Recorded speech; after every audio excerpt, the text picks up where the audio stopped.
ตามวัดตามวาขอความสุขความเจริญ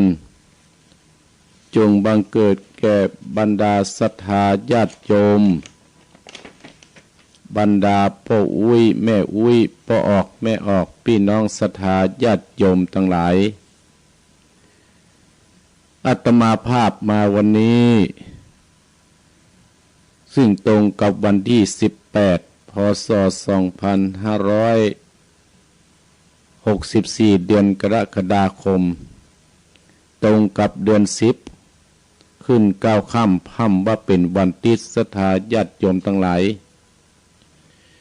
วันนี้ทางสถานีวิทยุอาจจะบดีก็ได้อาตมาภาพลงไลฟ์สดให้กับศรัทธาญาติโยมได้รับฟังต่างเฟซต่างไลน์อาตมาความจริงอาตมาภาพตื่นแต่เมื่อเจ้าละตั้งแต่ตี 3:30ละตี 3:30ละศรัทธาญาติโยมมาแล้วเนาะศรัทธาญาติโยมอีพ่ออีแม่พี่น้องศรัทธาญาติโยมอาตมาภาพก็จะได้นำศรัทธาญาติโยม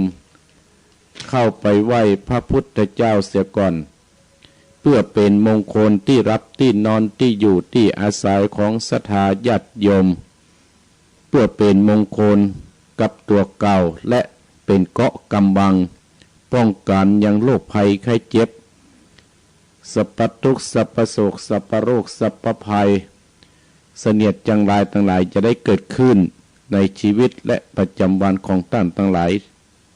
ทุกท่านทุกคนศรัทธาญาติโยมเนาะก็ตั้งอกตั้งใจไหว้พระสวดมนต์เสียก่อนตั้งสถานีวิทยุเอาค่อยว่ากันทีหลังจะไลฟ์สดไปสัก30 กว่านาทีเนาะศรัทธาญาติโยมได้ตี 4:05 นาทีก็อนุโมทนาขอบคุณศรัทธาญาติโยมที่เข้ามาดูก็ไม่มีคุณโยมสรินทิพย์บุญเลิศและคุณโยมใส่ฝนกันทะยวงอยู่ตังอำเภอบ้านโฮงเนาะก็อนุโมทนาสาธุเนาะอาตมาภาพก็จะลองจัดรายการไปเนาะตั้งอกตั้งใจเนอะถ้าใครเข้ามาตั้งเฟซตั้งไลน์ก็ช่วยเขียนว่าอยู่ที่ฮันที่นี่เนอะฟังตั้งเฟซตั้งไลน์ตั้งวิทยุได้ยินก็บอกได้เนอะศรัทธาอาตมาภาพจะนำศรัทธาญาติโยมไหว้พระ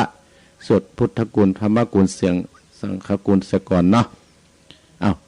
ตั้งอกตั้งใจณบัดนี้เนอะศรัทธาญาติโยมอรหังสัมมาสัมพุทโธภควาพุทธังภควันตังอภิวาเทมิกับสวะคาโตภควตาธัมโมธัมมังนัมมัสสามิกับสุบัติปันโนภควโตสาวกสังโฆสังฆังนัมมามิกับนะโมตัสสะภะคะวะโตอะระหะโตสัมมาสัมพุทธัสสะนะโมตัสสะภะคะวะโตอะระหะโตสัมมาสัมพุทธัสสะนะโมตัสสะภะคะวะโตอะระหะโตสัมมาสัมพุทธัสสะนะโมตัสสะภะคะวะโตอะระหะโตสัมมาสัมพุทธัสสะพุทธังสรณังกัจฉามิธัมมังสรณังกัจฉามิสังฆังสรณังกัจฉามิทุติยัมปิพุทธังสรณังกัจฉามิทุติยัมปิธัมมังสรณังกัจฉามิทุติยัมปิสังฆังสรณังกัจฉามิตติยัมปิพุทธังสรณังกัจฉามิตติยัมปิธัมมังสรณังกัจฉามิตติยัมปิสังฆังสรณังกัจฉามินะโมพุทธายะนะโมธัมมายะนะโมสังฆายะอัปปมโน พุทโธอัปปมโนธัมโมอัปปมโนสังโฆพุทโธเมนะโตธัมโมเมนะโตสังโฆเมนะโตคัมมัตตานังเมนะตังคัมมัตตานาจัตติโยเมนะโตอะหัมปันเตปิติอุปาจาราสัมมาติยัจจามิอิติปิโสภะคะวะอะระหังสัมมาสัมพุทโธวิชชาจารณะสัมปันโนสุขโต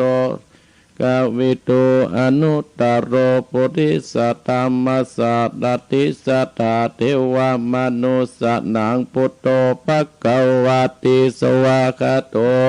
ขวาตาธัมโมสันติติโกอาการิโกเอหิปัจฉิโกโอปันนายิโกปัจจตังเวทิตาโพวิญโยหิติสุปฏิปันโนภควโตสาวกสังโฆอุจโจติปันโนภควโตสาวกสังโฆสามิจิปฏิปันโนภควโตสาวกสังโฆยะทิตังจัตตาติปุติสายุคันนิอัตตาปุติสาปุคาราเอสาปะกวะโตสาวกสังโฆอหุนนโยปหุนนโยตากิตนโยอัญชาเด